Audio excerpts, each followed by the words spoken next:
In short, hindi ako lumaking matalino kagaya ng friend mong valedictorian, salutatorian na naging cum laude, summa cum laude sa college.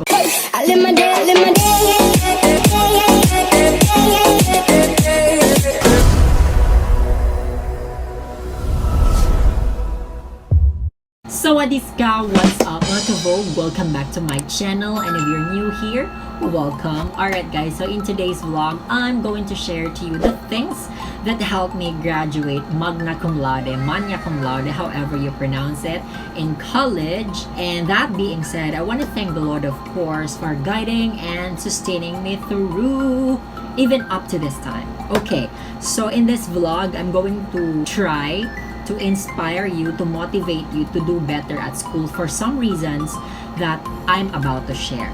Okay, so just to give you a bit of my background, formally, I am Scarlet Gadingan, 24, from the Philippines, char. And I am a licensed professional English teacher at Negros Oriental State University in Dumaguete City. And I'm currently here in Manila because I was granted with a scholarship to pursue a master's degree at De La Salle University, which was awarded by the Commission on Higher Education. Thank you, ma'am. Thank you, sir. Actually, iniintay ko na lang yung announcement ng La Salle kung kailan ang graduation kasi natapos ko na siya, guys. Just to tell you, I am a product of public schools from elementary to college, and I consider myself as a late bloomer. Kasi in elementary and high school, I was just a typical student who attended classes with some levels of craziness and all the ish. Alam mo yun?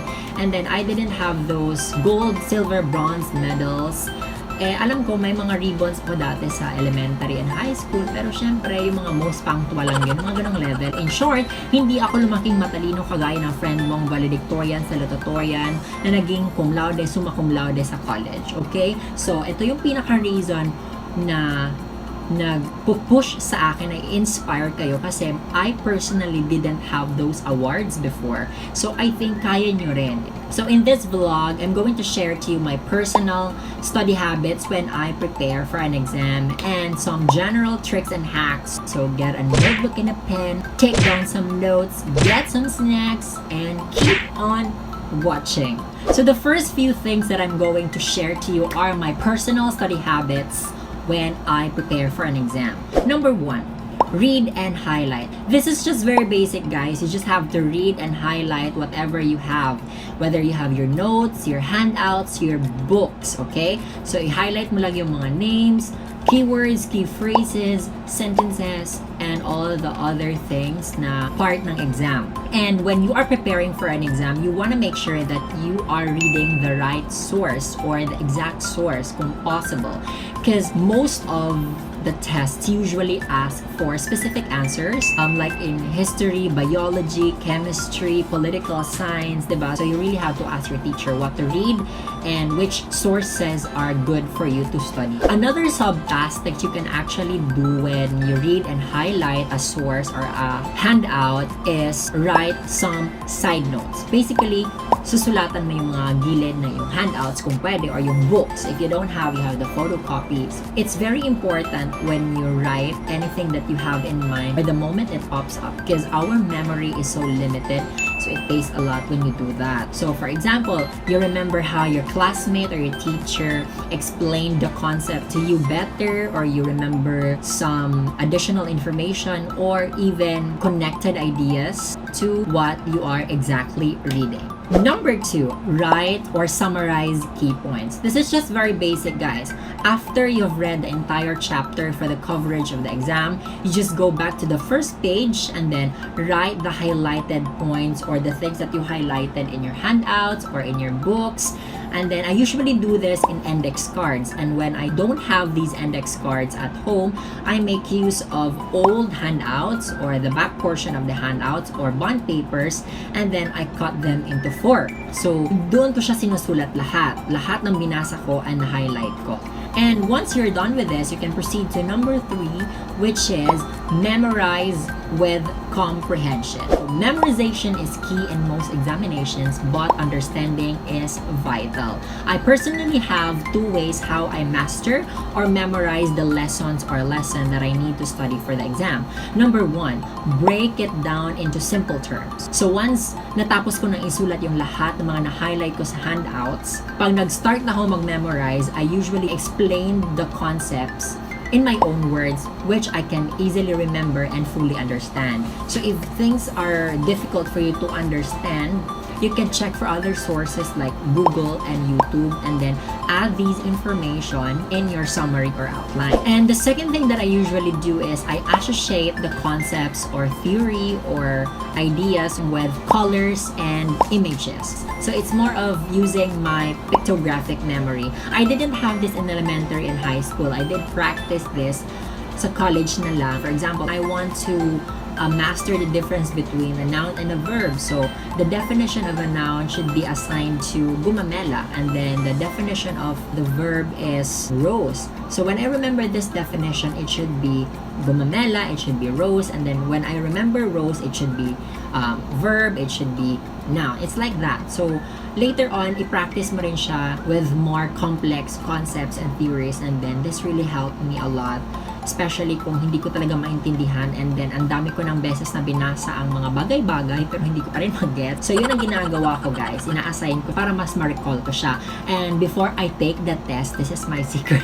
I usually write these things, yung mga pinakamahirap lang ha, at the back of the test paper so I don't forget it. Okay? Just make sure to tell your teacher after the test na you personally wrote that as your guide. Okay, para hindi siya mabigla. Baka sabihin niya nag-cheat ka or something. Pero I think hindi naman siya makakonsider na cheating kasi sinulat mo naman yun. Hindi naman siya like an extra paper na nasingit sa test papers, diba? One more thing pala, guys, is I do this stage by going around our house 2 rounds hanggang sa matapos ko siya from the beginning to the end of the summary. So once I'm done with this, I proceed to step number 4, which is Q&A or self Q&A. Basically, talking to myself. So after familiarizing everything by going around the house for 2 rounds from beginning to the end, I usually take a break like 5 minutes when I drink water, and then I eat something sweet like chocolates. You know, chocolates really help rejuvenate our brain or memory. So para hindi siya ma-stress, guys, kumain ka ng something sweet, especially mga dark chocolates. Cloud9 yung usually na kinakain ko, yung pinaka-dark. Hindi ako bumibili nung may maraming peanuts kasi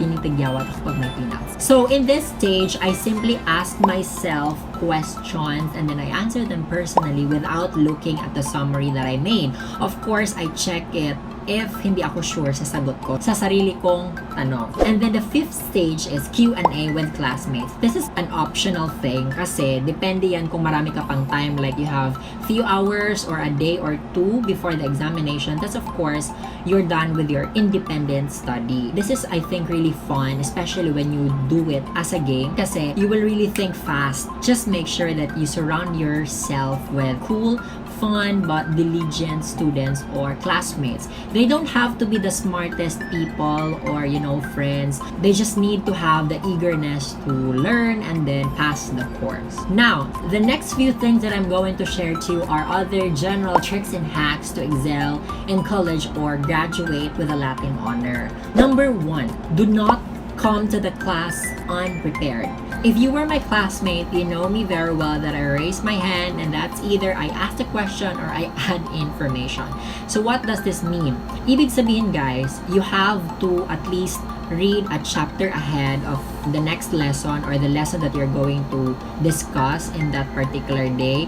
And if you're lazy to do that, you can just at least scan or skim some information as to what's going to be discussed today. At least meron kang alam, hindi ka nga. So what's the point of doing this, by the way? Of course, you have oral recitation, and if you want to get a point, you have to raise a hand and interact with your classmates and your teacher. Of course, teachers remember names of students who recite or participate in the class. Doing well in written test or task, of course, is another story. I am a teacher, so I know this a lot. Number 2, submit your projects or homework on time. This is very important, guys, because This will pull you up when you got low scores in other components like oral recitation and written examinations. So, kung mahiyain ka rin sa class, you have to make bawi dito na part and galingan mo na. The problem with me lang is, and I think most of us, I do my projects a day or two before the deadline and sometimes few hours before the deadline, you know, cramming. Not to be cocky or something, but as for my case, the more I cram, the more productive and focused I become. In a way, I'm saying that cramming helps me squeeze myself to do more or think for better ways and ideas. But I advise you to do your projects ahead of time. It's way better. Number 3, scheduling. Of course, in college, you have to know how to manage your time properly. This is so not me, to be honest with you guys, but I do this when I need to, especially when I have so much on my plate. In other words, ang dami kong hanash na dapat gawin. Like, I have so many projects, so many things to do aside from that, extracurricular and everything. I have one notebook that's intended for my tasks with respective deadlines like this one. It's kind of messy, but I know what's going on here. So, hindi ko siya ginagawa everyday pag marami lang akong dapat gawin to keep track of the things that I do, that I did, and I need to do. And for those who have been doing this for such a long time, keep it up because this is gonna help you in the future, especially when you play different roles at work, at home, and in an organization. It doesn't have to be really followed religiously. At least meron kang guide for that particular day. Of course, you know, there are matters of exigency. So, hindi mo ma-expect na magagawa mo lahat ng mga bagay-bagay na naisulat mo sa planner mo or sa notebook mo. The fourth hack that I'm going to share to you is no social media in times of cramming. Cramming doesn't typically help, but talking to friends in times of cramming makes it any worse. So if you have so much things to do not go online. But if you have some questions, clarifications about some stuffs, some projects, do that ahead of time before you do anything. Do not engage too much. You can do that some other time. And now we're down to our last one, and that is write some notes during class discussions. Honestly guys, this is not so me, like 50% not so me. Kasi minsan depende siya sa course na nakaka-motivate yung teacher or diba, nagigets mo naman agad or entirely wala kang motivation sa subject na yan. I understand that, but if the teacher is so critical, if the teacher is so particular about so many things in the class, you have no choice but comply and do the things that you need to as a student. The thing here is, nagpo-photocopy na lang ako sa mga notes ng classmates ko, making me not 100% good example, but you know, this extremely happens at school. The most important thing here is you find ways, like BDO. Diba? You find ways how to survive. You know, life in college is just like living in the jungle or living in the wild. Survival of the fittest. There you go, mga kaVOGUE. Those are my personal study habits and some general tricks and hacks to have not only survived in college but also graduated with a Latin honor. I'm not in any way saying be grade conscious. The catch is, while you have the chance to study and learn in college, make the best out of that life-changing opportunity because the competition in the world of work is too high and tough. So you need to equip yourself with good, if not impressive grades, and of course, the 21st century skills. Do not conclude that you cannot do this. Do not be afraid to try. Remember, I started as a cocoon while others already had their beautiful wings in elementary and high school. Take a move, keep going, you can take a rest, but never forget how to fly.